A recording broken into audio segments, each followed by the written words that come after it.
So talk to us, a little bit about, what Edison equation is all about, and how you kind of view failure and the role that it has in entrepreneurship and the role that it has in the mental game that you play as an entrepreneur as you go out and compete.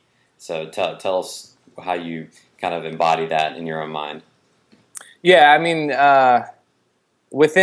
are you specifically talking about, the first couple questions in terms of failure and success? Yeah. I mean, tell us what your failure philosophy is and your definition of failure.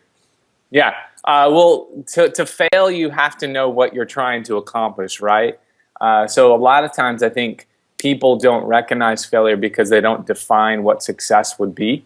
So I would define both success and failure. Well, failure would be not achieving a goal or a particular outcome for particular part of that solution. So you could have failure, but you could succeed because you proved that that wouldn't work, right? So a lot of times people say, "Oh, well, I failed," or "this business idea didn't work."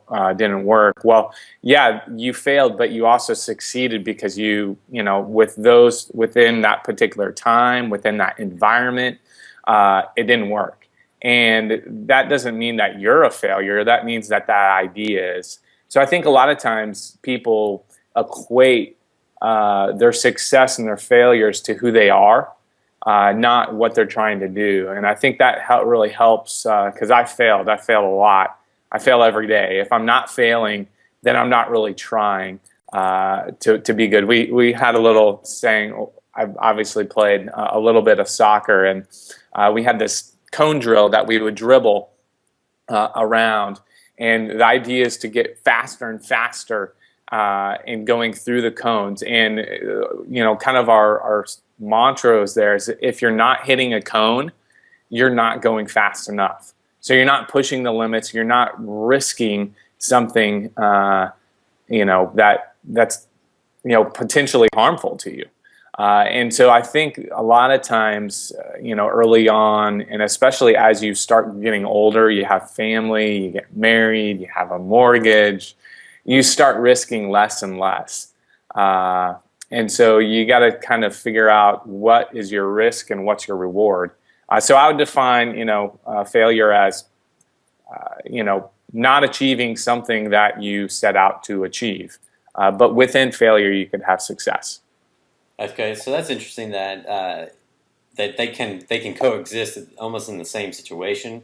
In your mind is like you're saying, you would consider not hitting a goal a failure, but then if if it was something that you learned that you can't do it that way, there's also bits of success in there.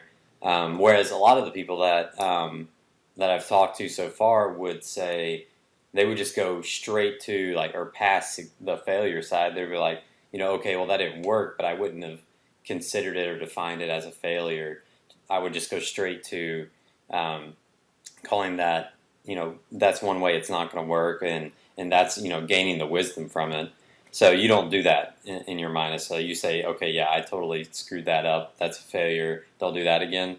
And then go to, okay, but at least I know I don't have to, that it's not going to work that way.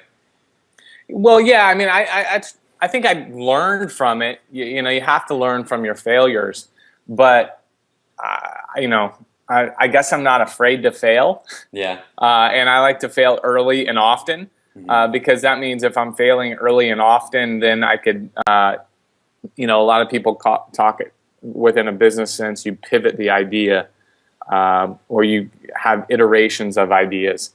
And so, my whole idea is I learn from those mistakes. I've learned a lot over the last few years, had some great experiences, and have had some really tough experiences. I mean, just dealing with businesses that didn't go, or ideas that didn't go, or relationships, business partnerships, and learning how to work through those and learning from those. So